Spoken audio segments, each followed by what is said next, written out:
there's an advertisement in a paper in the Midwest, and it says, "Found black kitten with white paws and a white bib.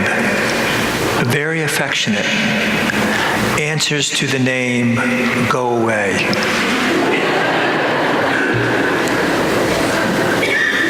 You know, I did the same thing you did. I chuckled, but then I'm thinking, this is kind of sad, though.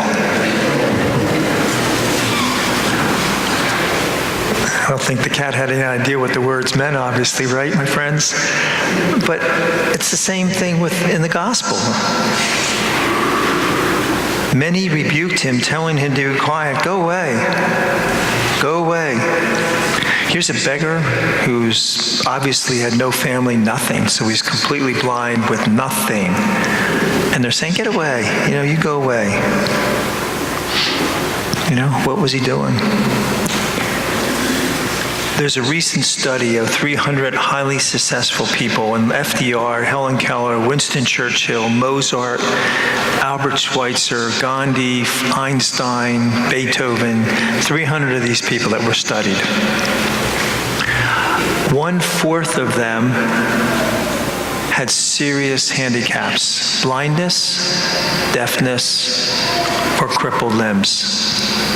The other 3/4 were born in poverty, came from broken homes, or at least came from something that was a very disturbed situation. And yet their names are lived as memorable years and years later. Beethoven was completely deaf when he wrote that, one of his most famous works. Never heard it with his own ears. Amazing. What makes people rise above? Something we all need to ask ourselves, don't we? What made that beggar not give up and just continue to call out? What made him do that? What made these people? They were all born with some sort of incredible disadvantage, and yet they rose above it. And we need to do the same, don't we, my friends? All of us. We need to rise above. And how do we do that? How do we do that? There's a book I got a little while ago. It was called Coincidences, Touched by a Miracle. Her name, who wrote it, was Antoinette Bosco. And in the back of the book, and this is why I bought it, it said, this book will appeal to all who seek inspiration, who need a boost in their faith, and who just want to enjoy some good, true stories. An excellent resource for those who teach through story. That's why I bought the book. You know, I buy any books like that, I always buy, because they're great, you know. And in the index, it shows, it'll say coincidence of weather, coincidence of answered prayer, like different topics. So you don't need to go through from the beginning to end like a book. You can just kind of look and see what topic you're looking at. Antoinette Bosco is a syndicated columnist. She's the author of 200 magazine articles and several thousand newspaper articles. And she wrote a book called The Pummeled Heart, besides the one I read. I was reading this book, and I'm reading these beautiful little stories. I'm thinking, who is this Antoinette Bosco? Because I don't know why, I was curious. She was the daughter of an immigrant from Italy. Her father arranged her marriage, of which they came to the States, and of course it was a disaster. The father ran off, left her with 7 children to raise alone, no support. Her children grew, and then a period in 1 year, this is what happened. Her oldest son had a blood vessel burst in his retina of his eye, and he became blind in that eye. In that same year, one of her sons suffered 3 heart attacks. Her youngest son, at the age of 27, battling chronic depression for 10 years, took his own life. She thought she could never believe she'd be able to survive the death of her son. She said she would go to bed at night and her body would take over what was like labor pains, hoping that she would give birth to Peter again.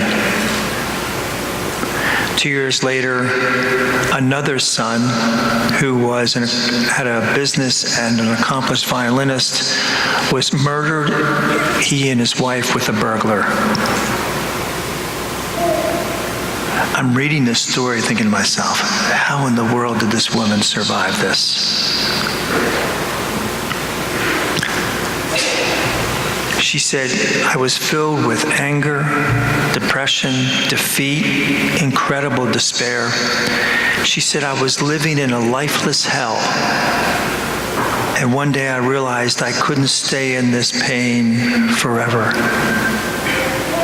She said, the single most important lesson during this, she said, healing always begins with love and compassion for others. She said, I'm so blessed. I still have 5 children, 13 grandchildren, 7 brothers and sisters, great friends, and a great community of faith. She's a Catholic and has been Catholic throughout that whole process. She remained faithful during that. She goes on to say that essential to moving on is action. Focus outward, not inward. Action is crucial. Do something, anything to touch the world again. She said what started her healing was imitating the prayer of the blind man, because she said that's all she could do, was say the words, Jesus, have pity on me. She said, I said those words over and over again, Lord Jesus, have pity on me. I was praying, she said, simply for strength. And what did God do? He gave her that strength, didn't he? Gave her that strength. She's an accomplished author now. All Bartimaeus could do was cry out, Son of David, Lord Jesus, have pity on me. That's all he could do. That's all he had. But it was enough, wasn't it? Because he was healed. So today, my friends, may we remember this when we're going through those dark, adverse times. Echo the words of the blind beggar, Lord Jesus, have pity on me. God bless you.